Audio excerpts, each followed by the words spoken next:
Merci Madame la Présidente, Madame la Ministre, chers collègues. Je veux aborder ce débat avec sérieux et sans caricature ni posture aujourd'hui, alors que l'UDR remet sur la table la question de l'immigration sous le prisme unique de son coût, au sens où l'immigration ne serait donc qu'une charge pour la communauté nationale. Simplement d'abord rappeler que si nous regardons l'histoire du temps long, à chaque période de crise ou d'interrogation pour notre pays, il s'est trouvé à chaque fois des gens en France pour faire porter la faute sur les immigrés et pour dénoncer le coût de leur présence. Déjà dans les années 1880, on accusait les Italiens de voler le travail. Dans les années 30, c'est au tour des mineurs polonais puis des immigrés espagnols d'être responsables du chômage et des interrogations de notre nation. À chaque fois, c'était faux. Et aujourd'hui, nous assistons exactement à la mise en place des mêmes mécanismes. Notre Assemblée, elle a déjà travaillé sur ce sujet, et je tiens à citer le rapport parlementaire de nos estimés et anciens confrères Stéphane Do et Pierre-Henri Dumont, publié en 2020, qui concluait que l'impact de l'immigration sur les finances publiques est globalement modéré et souvent neutre. Ce rapport, il rappelait aussi que se focaliser uniquement sur les coûts, en oubliant les contributions économiques, conduit toujours à une analyse tronquée. Il existe des dépenses liées à l'immigration, tout comme il existe des économies possibles, bien sûr. Je pense par exemple aux discussions que nous pouvons avoir autour du rapport, sans être tous d'accord, produit par mon collègue Charles Rodwell sur l'accord de 1968 entre Paris et Alger. Mais il existe aussi des recettes économiques essentielles et, elles, bien tangibles. Si nous continuons à les ignorer, comme vous, et si nous continuons donc à ignorer volontairement ces recettes, alors en fait notre exercice aujourd'hui relève surtout de la rhétorique politique, mais il n'a pas grand-chose avec l'analyse, ni même l'analyse économique et celle des besoins de notre pays.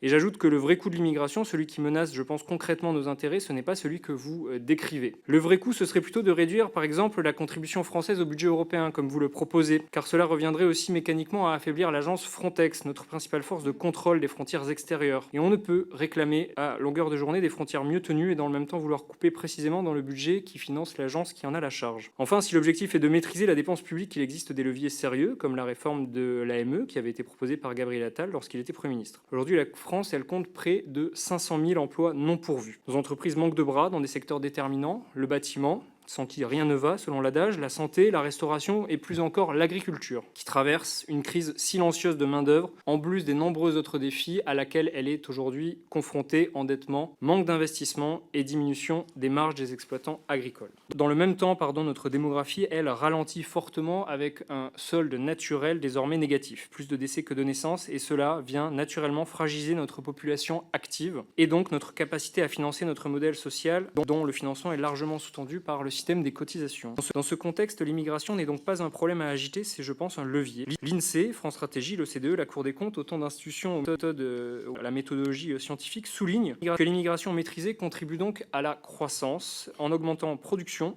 consommation, innovation et en injectant des cotisations. Dire cela, ce n'est pas minimiser les défis. La vérité, c'est simplement que je pense certains d'entre nous ici veulent réduire l'immigration à un simple coût, point à la ligne. Et vous en avez parfaitement le droit, mais il ne faut pas chercher à habiller cela d'arguments économiques qui ne tiennent pas debout au regard de ce que l'on observe ailleurs dans le temps et dans l'espace. Soyons concrets. Si l'on manque de bras pour récolter les fruits, pour s'occuper de nos aînés, pour faire tourner nos restaurants ou nos chantiers, ce n'est pas parce que l'immigration coûte, c'est parce que l'on n'a pas assez de travailleurs. Et ceux qui disent le contraire le savent très bien. Alors oui, il nous faut un débat sur l'immigration, mais un vrai débat. Un débat où les questions de sécurité et de religion n'invisibilisent pas celles de formation et de besoins économiques. Un débat où les enjeux économiques n'obèrent pas non plus la capacité de la France, quand il le faut, à engager un rapport de force plus ferme avec des États qui instrumentalisent l'immigration. Je pense par exemple à l'Algérie ou aux Comores. Mes chers collègues, notre rôle n'est pas d'agiter des peurs, notre rôle c'est de dire les choses comme elles le sont, et ça commence par arrêter de maquiller des positions idéologiques avec des arguments économiques qui ne tiennent pas la route. Je vous remercie.